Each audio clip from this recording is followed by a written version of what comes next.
and welcome to Arts and Entertainment. I'm Deborah Gilbert, your host, and thanks so much for being here today. I greatly appreciate it. Well, I have another terrific show for you today. I hope you enjoy it, as I hope you've enjoyed all the other shows as well.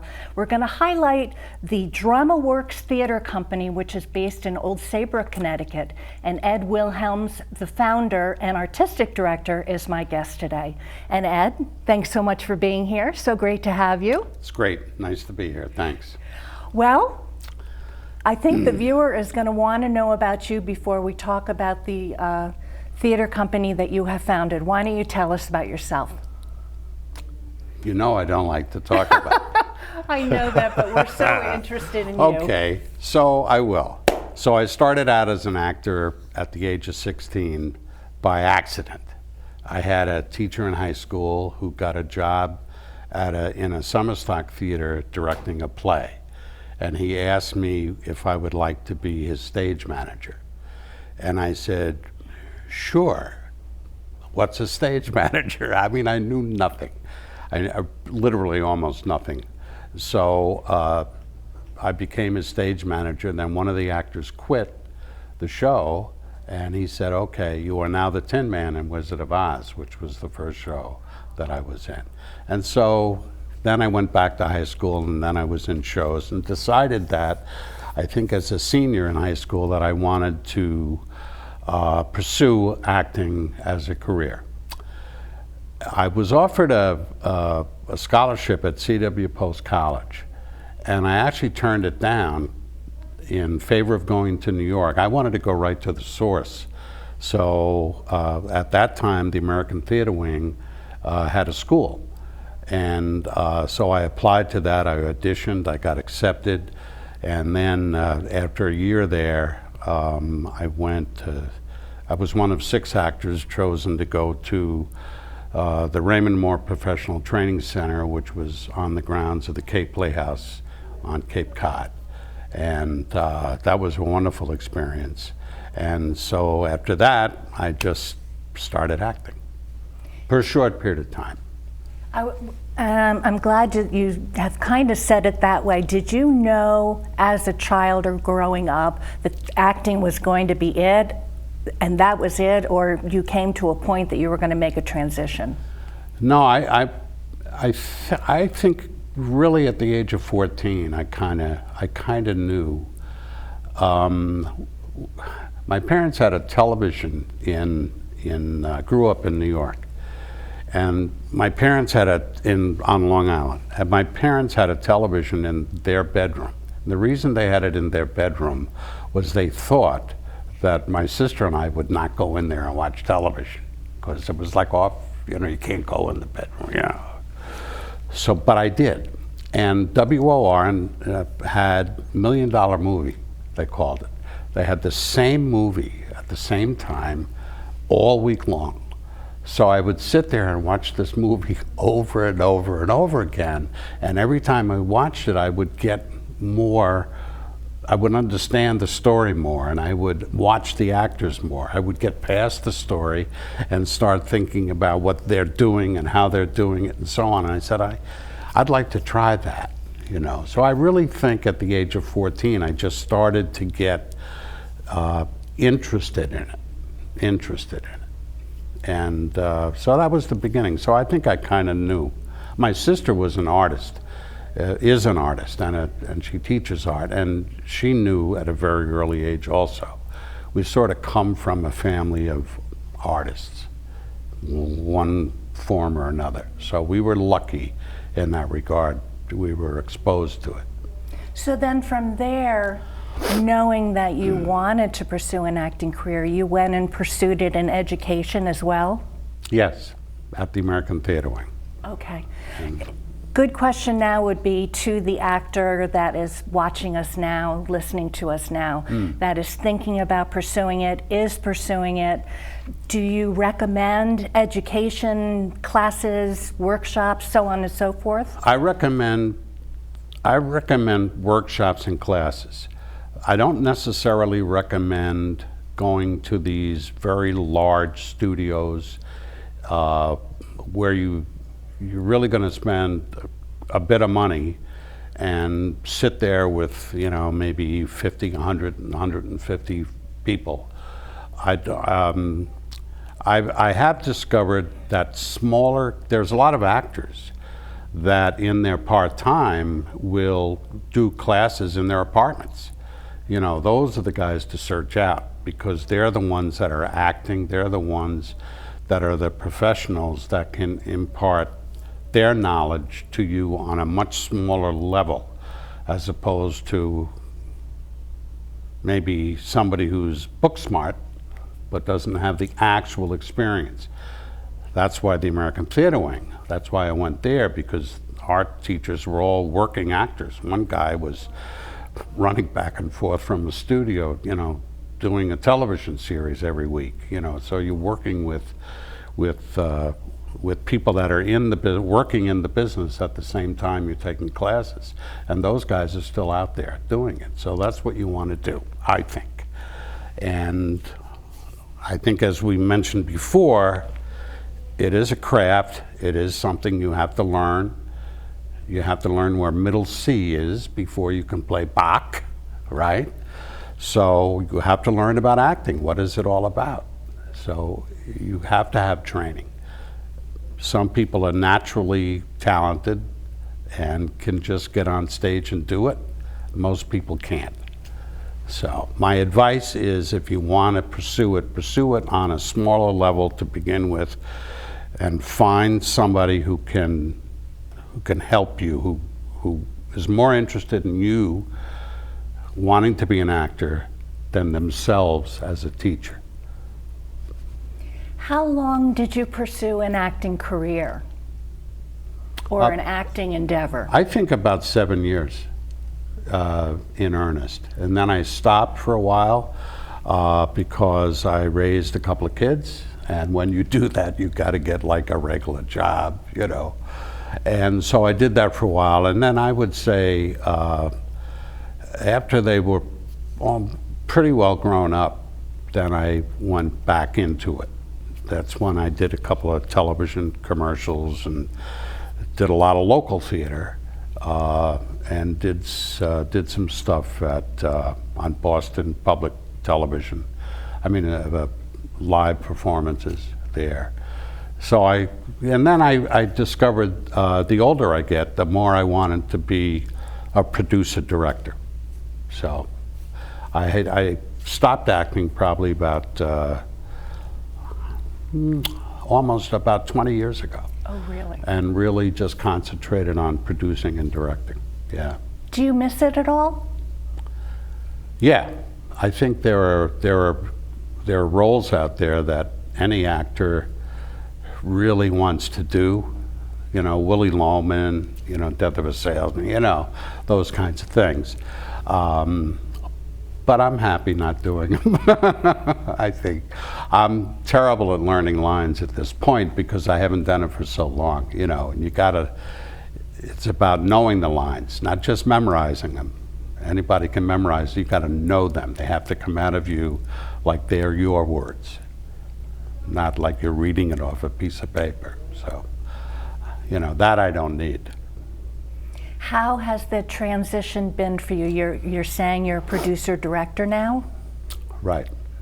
How has it been switching gears here? Do you like what you do now? Yeah, I think switching gears was easy, and I think, having been an actor, I think directors really ought to start out as actors so they can appreciate what actors go through, I think. But it was easy for me.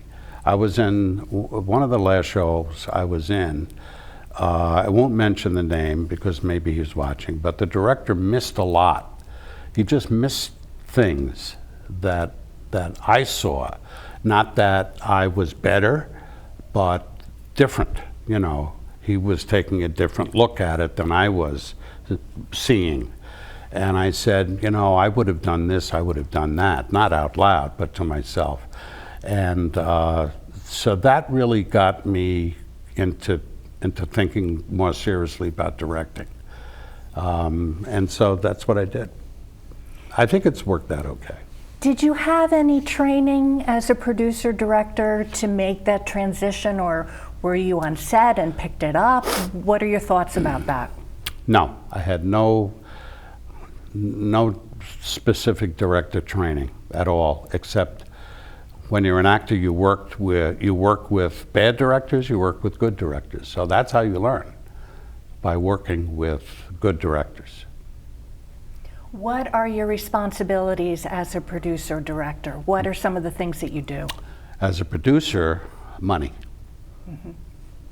What else do you want to know?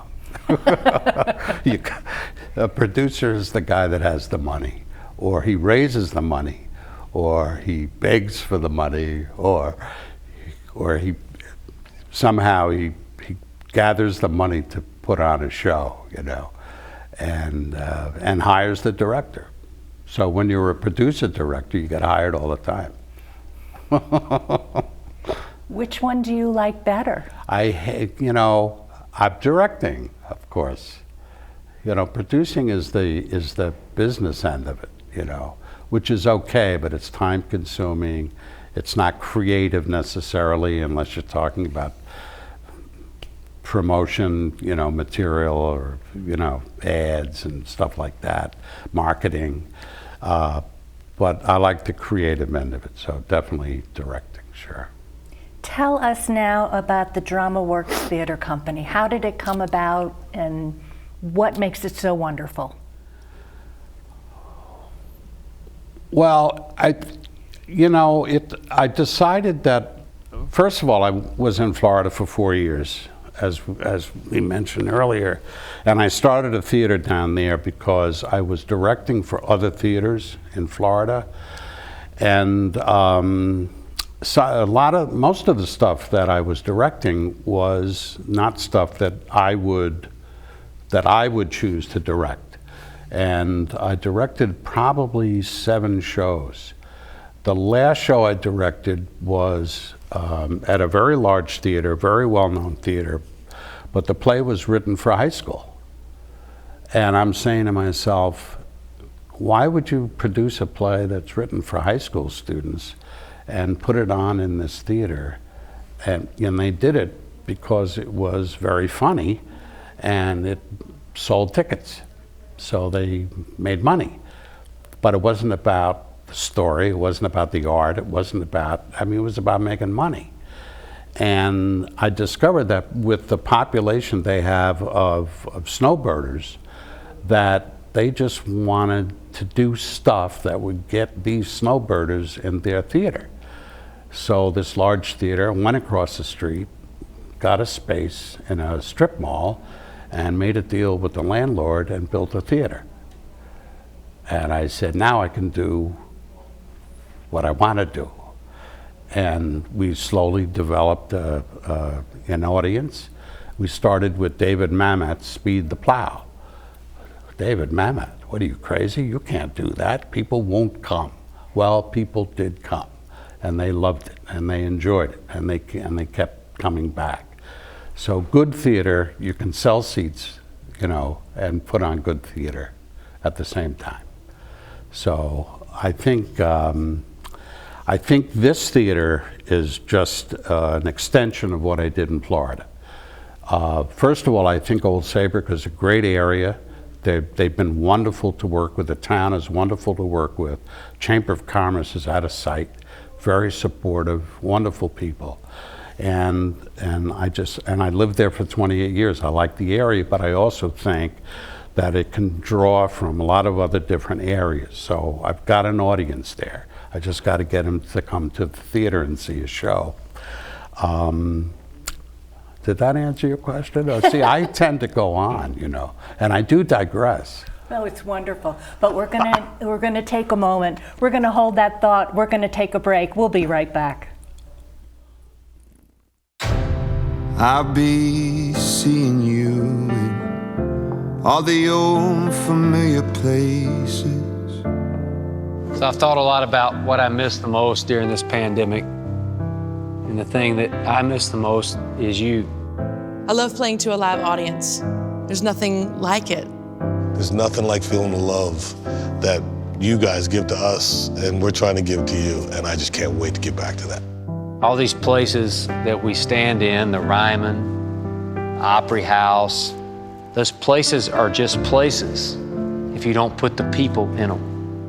The COVID-19 vaccines are going to help us all get back to the moments we miss. It's totally normal to have questions. I did too. That's why it's so important to get informed. There's a lot of talk out there about the vaccines.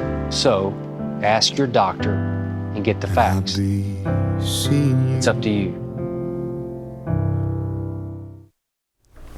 And welcome back to Arts and Entertainment. I'm Deborah Gilbert, your host, and again, thanks so much for being here. I hope you're enjoying the show.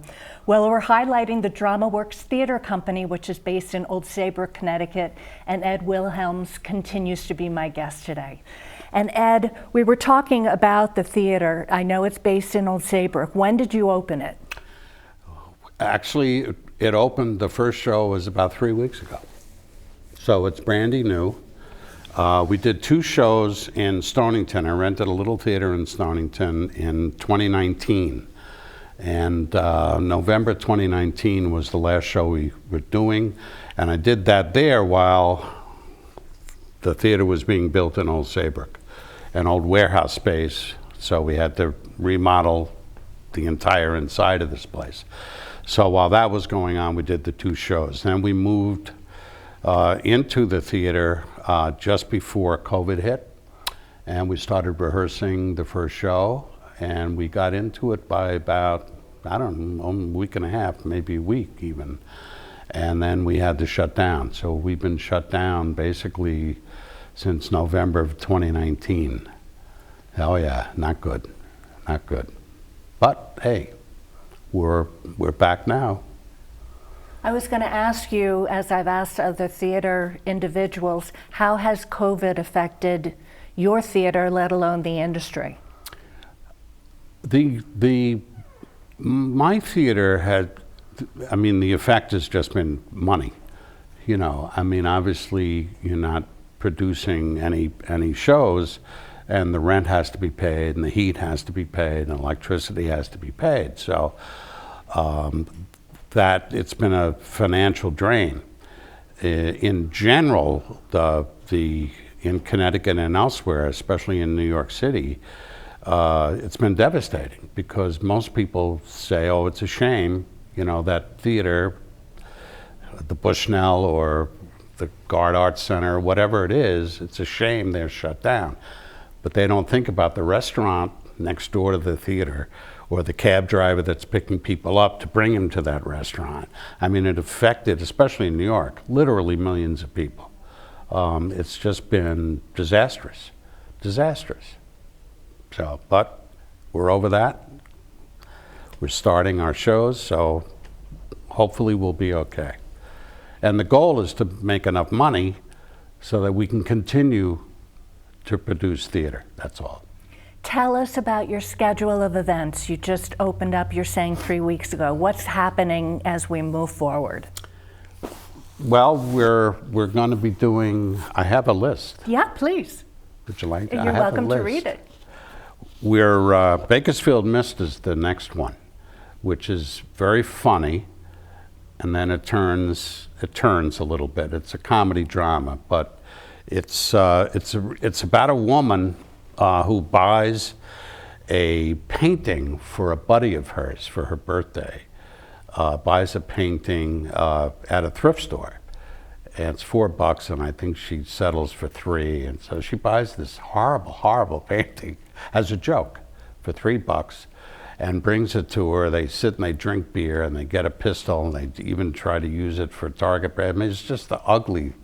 Nobody wants it. So her friend doesn't want it. Get this thing out of here. She brings it home.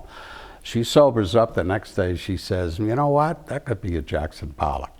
So the play is about whether or not this painting is a Jackson Pollock worth millions and millions of dollars, you know. And so she hires this Percy guy, and he comes from New York, and he's going to evaluate this. So it's a wonderful piece of theater about these two people. They're back and forth about, no, it's not, yes, it is, well, maybe it is, and no, it isn't. It's a wonderful, it's really very funny. It's very funny, but it's also very touching. It's about what makes art real and what makes people real, as we discover. Then we have It's Only a Play by Terrence McNally. It's Only a Play is just a comedy. I mean, it's funny. It's about a woman producer, about a woman who's a producer. And she puts on a play, and and she's got all these celebrities coming into her apartment, her townhouse in New York. But upstairs in the bedroom are the people that are waiting for the results to come in, for the reviews to come in. The writer, the actress who's the star, who has an electronic bracelet on her ankle for some reason. Hopefully we'll find out. There's a guy right off the farm. He's like, he doesn't even know where he is. He's so enthralled by all this. It's a very funny, it's got great characters. So that is, I should tell you, Bakersfield opens August 13th. It's Only a Play of September 17th. Now, this is the 20th anniversary of 9/11. So on September 10th, 11th, and 12th, we're doing a play called The Guys, which is based on an actual event, not 9/11, but the event is a captain in the New York Fire Department who has lost most of his men, has got to start writing the eulogies. He's got 8 to do like right away. He can't do it. The guy he can't do it. So a friend finds this writer who agrees to help him. That's the play. Moving, touching, wonderful story about hope and love in the worst of times. It's great theater. Everybody should come to this. It's only 3 nights. And then we're doing Rabbit Hole in October 29th. That opens. Rabbit Hole is a Pulitzer Prize winning play, and it's the story of a family. Husband and wife loses their young son to an automobile accident. There's the grandmother and the aunt, and it's about how this family gets past this. It's not a comedy. It's funny because it's life, it's human, it's a family. So it's sometimes funny, sometimes sad. It's always a little confusing. Before I forget, let's talk about the website. There's a lot of wonderful things there. How did it come about? You do it. I did the website. You believe this? This old man did the website. I mean, there are pictures, there's words, there's so on and so because you got to have a website. And I know that we're going to put the website address up there. Take a look at it. How did it come about? It came about because somebody said to me, Ed, you got to do a website. So I did a website. You have to have a website. But the website really has the upcoming shows. It also has auditions on it. So it's a wealth of information for people that are interested in theater, coming to a show, auditioning for a show. You also have a link to purchase tickets. I want people to purchase tickets online. And so it's got all that too. It's got some pictures of the shows that we have done. And eventually it'll have pictures of shows that we're going to do when I can do it, you know. So then you've renovated the space. You were telling me you only have 45 seats. 48 seats. 48. Yeah. How is it for the theater to be that small? I mean, you must be busy. What do you mean, busy? Busy? Well, of course, when you open, you will be filled. I mean, is that a normal capacity? We have, it's a normal capacity for an intimate theater space that you might find in some nook somewhere in New York City, some off-Broadway place. It is intimate. Most of the seats are close to the stage. I'd like to have as much human, touching as we can get. Not touching physically, you know what I mean. But we were actually, when I started the theater in Florida, it had 37 seats. And it takes time to build an audience. And we started out with like 12, 13 people. And then we grew from that. The first show here, we started out with an average of 26 people. So that's not bad. When you're brand new, people don't know anything about you. They're taking a chance coming to see you. It was Ages of the Moon by Sam Shepard. And it's not his best known work, although it was recently on Broadway. I like to do things that were recently on Broadway or off Broadway. I like to keep people off the train. Get in your car, it's a shorter trip, come see us. Well, we are starting to run out of time. What are your closing thoughts for the viewer that's watching you right now?